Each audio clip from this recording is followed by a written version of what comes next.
8:14 de la mañana, estamos de vuelta en Altavoz en Vital, también en Tribu Televisión Canal 20. Nos acompaña el doctor Mario Amoretti, abogado, ex magistrado, docente en varias universidades, en la Universidad Nacional Mayor de San Marcos también. Muy buenos días, doctor. Bienvenido a Altavoz en Vital. Penal, sobre todo. Quería preguntarle sobre esta cantidad de normas aprobadas por el Congreso de la República, desde su punto de vista como ex magistrado. ¿Cómo ve el actuar del Congreso respecto a las normas que tienen que ver con la justicia en el país? Es lamentable lo que viene haciendo el Congreso. Cuenta con una aprobación no menos de 10, y sobre todo en lo que respecta a las nuevas leyes que viene aprobando, muchas con nombre propio, otras populistas, otras que violan la Constitución. En realidad, esto es sobre todo a los quienes ejercemos la profesión, quienes ejercemos la docencia universitaria, esto es muy preocupante, y un silencio también por parte de la comunidad jurídica. Así es. Puesto que hasta el momento no dice absolutamente nada. Yo quería preguntarle, doctor, ¿cómo está? El Congreso retrocedió y restableció la detención preliminar en casos de no flagrancia. ¿Qué tan peligroso era la aprobación de esta ley? El haber derogado la ley de que es indudablemente que favorecía a los delincuentes. De cuello y corbata a los delincuentes imaginemos de que esta ley se hubiese aprobado un día antes de la detención del monstruo que asesinó a la niña. Como no había sido detenido en flagrancia, tenía que leer libertad. Ajá. Han salido varios acogiéndose a esta ley que estaban con detención preliminar, pero no en flagrancia, y han tenido que liberarlos. Claro, yo sí creo que hay abusos por parte de esta figura, pero se corrigen en la segunda instancia en el Poder Judicial o mismo Tribunal Constitucional. Bueno, hay los mecanismos, ¿no? Que se han presentado abusos, indudablemente que sí, pero por estos abusos, claro, en los que lamentablemente la ex Junta Nacional de Justicia, el órgano de control interno del Ministerio Público y el órgano de control interno del Poder Judicial no han hecho, en algunos casos, nada.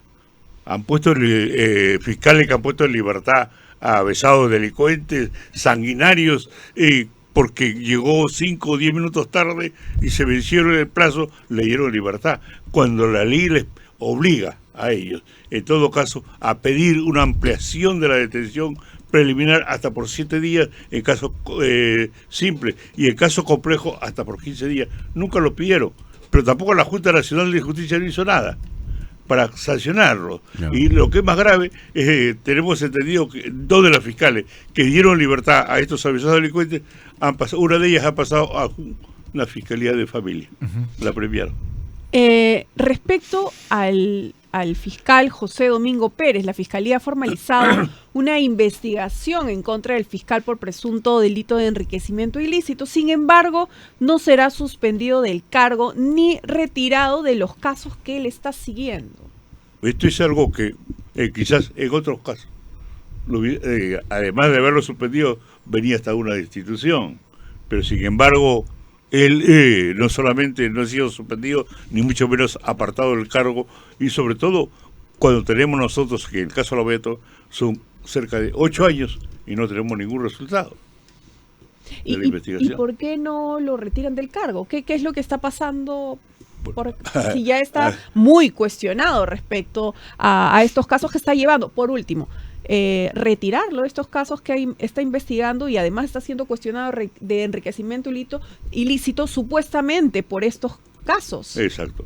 Y sobre todo tenemos de que esta Junta Nacional de Justicia, ojalá, teniendo en consideración que se le ha iniciado una investigación preparatoria, disponga una investigación sumaria y ordene que sea suspendido. Claro, porque a Patricia Benavides, con el inicio de la investigación en su contra por presuntamente liderar una organización criminal, se le suspendió en tiempo récord, ¿no? Pero acá en este caso no vemos ninguna acción por parte de la JNJ, ¿no? Es que la anterior Junta Nacional de Justicia, que fue creada por Vizcarra, hubo una persecución contra los que de una u otra forma se enfrentaban a Vizcarra. y en este caso de Patricia Benavides, el accionar de esta Junta Nacional de Justicia fue sumarísima, violando inclusive en la Constitución para los efectos de aplicarle la medida de suspensión y luego de destitución. Entonces, ¿usted sí cree que Domingo Pérez debe ser suspendido por la nueva JNJ para cautelar la investigación preparatoria, digamos? Por supuesto. Y apartado de estos casos. No solamente para facilitar su investigación preparatoria, porque hemos visto nosotros cómo y en qué forma él ha venido dilatando esta cuestión procesal de la continuación y formalización de la investigación preparatoria, porque esto debió haberse resuelto ya hace 3 meses. Sí, en otros casos es de inmediato, y sobre todo si tenemos de que hay la evidencia y los indicios razonables de que de una u otra forma ha favorecido a Odebrecht con este acuerdo plenario que no han querido dar a conocer, y ojalá que el Tribunal Constitucional ordene la publicación de este acuerdo de colaboración eficaz entre la empresa Odebrecht con... Hablamos en este caso, de un enriquecimiento ilícito, y se le ha hallado en la investigación preliminar un desbalance patrimonial de alrededor de 131.000 soles. ¿Qué significa que el caso haya pasado a preparatoria? ¿Qué ha cumplido con qué requisitos? Ya, en una investigación preliminar lo que se realiza son diligencias urgentes, necesarias e indispensables para llegar a lo que llamamos nosotros la fuente de prueba, conseguir los indicios o las evidencias para dar la continuación y formalización de la investigación preparatoria. Ya en la investigación preparatoria ya no interviene directamente el fiscal, interviene también el fiscal, pero con la intervención y sobre todo con el control del juez de la investigación preparatoria. ¿Y qué medidas puede solicitar? ¿Prisión preventiva? La ley señala de que terminada la investigación preliminar se puede solicitar la prisión preventiva, que en este caso no hay los indicios razonables, no, claro, no, pero sí hay ¿no? un desbalance patrimonial en el caso de José Domingo Pérez. Doctor, ¿qué le parece a usted, en todo caso, que haya salido ya al retiro el coronel Harvey Colchao? Desde su punto de vista, ¿cómo analiza esta situación? Bueno, su caída de él fue, además de otros cuestionamientos, el haber allanado la casa de la Presidenta de la República en la forma como lo hizo, y sobre todo los objetos de incautación. Y allí es a partir de esa diligencia que ya se plantearon modificaciones al Código Procesal Penal, en lo que respecta a los allanamientos y a las incautaciones y a las detenciones preliminares. La presencia de un abogado. Esto ya tenemos más de 20 años en vigencia, esta facultad para que el fiscal solicite al juez de la investigación preparatoria. No es el fiscal quien decide, es el juez.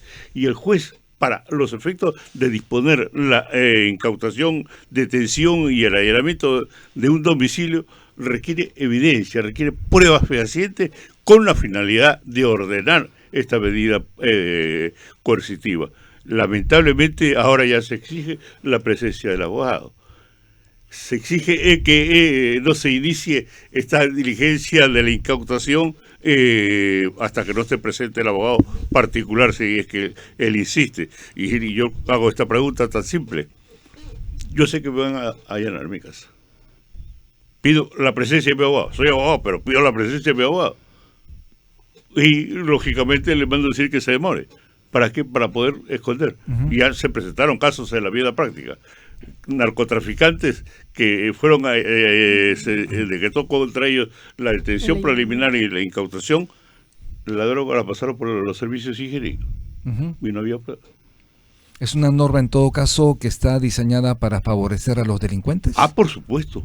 Por eso que le decía anteriormente que este Congreso y la aprobación o la de parte del Ejecutivo para promulgarla es evidente que se hace para favorecer a los delincuentes y para protegerse ellos.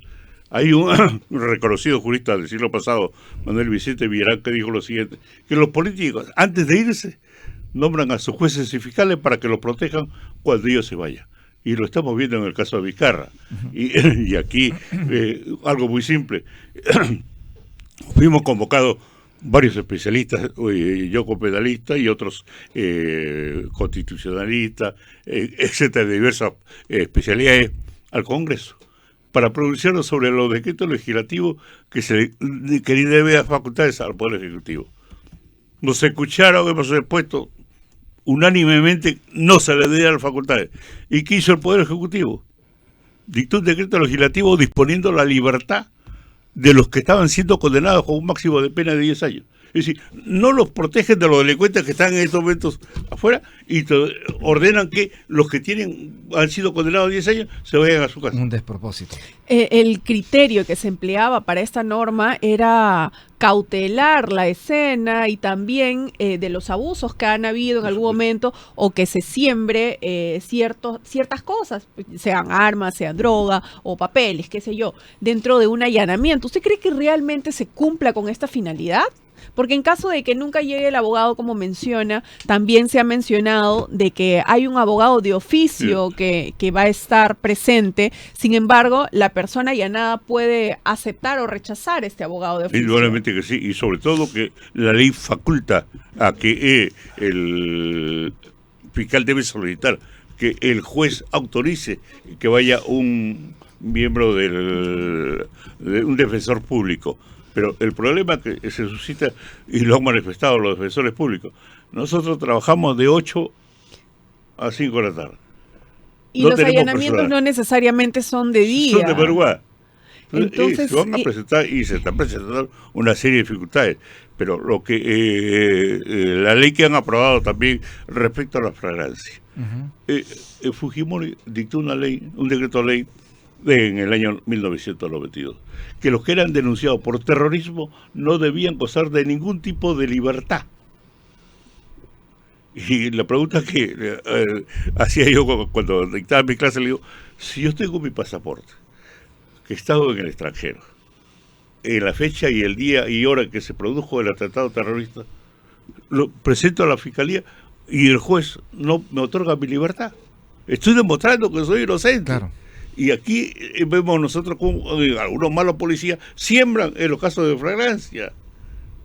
Y hemos visto que una banda de supuestos delincuentes están presos y se ha demostrado de que son inocentes. Sí, retomando y antes de culminar, el tema de el pase a retiro de Colchado, ¿usted sí está a favor o en contra? Bueno, yo considero de que él también ha excedido algunos casos. Y su caída, como le decía anteriormente, fue el allanamiento de Dina Boluarte. Porque también publicó en sus redes redes sociales se han venido dando una torta, ¿no? Una serie de leyes que justamente aprobando el Congreso y promulgando en el Ejecutivo para que estos tipos de allanamientos y sobre todo el haber llegado yo al extremo del 11 de diciembre de dictar una ley y promulgarla en el sentido de que no había más detención preliminar en los casos de que no existiera flagrancia. Y que en los casos de flagrancia, y eso es lo grave, en los casos de flagrancia el fiscal debe. Una ley no tiene por qué violar la autonomía del poder del Ministerio Público ni la independencia del Poder Judicial. Claro. Si el juez y el fiscal actúan violando la ley, pues se le denuncia por prevaricato. Hemos visto nosotros denuncias de algún juez o un fiscal en estos últimos tiempos que haya actuado irregular o ilegalmente. No. Es decir, aquí nos encontramos nosotros que el sistema judicial, en algunos casos, como también la policía, favorece sus órganos de control, los favorecen. ¿Y qué hacemos los peruanos? Estamos desprotegidos. Claro. Bien, doctor Mario Amoretti, muchísimas gracias por estar en Altavoz en Vital. Antes de irnos, su despedida de las audiencias. Bueno, no sé, quiero confirmarlo hoy día, se dice de que el Congreso ha nombrado una comisión presidida por un miembro del Perú Libre para elaborar un nuevo Código Penal. Y son ellos, y los demás integrantes de esta comisión van a ser los de los otros partidos que integran el Congreso. ¿Quién de ellos tiene la calidad moral y la calidad intelectual para hacer un nuevo Código Penal? Y dice, se le invita en todo caso a los fiscales y magistrados del Poder Judicial y a todas las entidades que de una u otra forma conozcan el derecho. Es una importante, vergüenza. entonces hay que estar atentos a esto que nos señala el doctor Mario Amoretti. Muchísimas gracias. Gracias a usted. Gracias. Estuvimos con el doctor Mario Amoretti, abogado penalista, ex magistrado, docente en la Universidad Nacional Mayor de San Marcos. Hacemos una pausa y regresamos. Ya volvemos.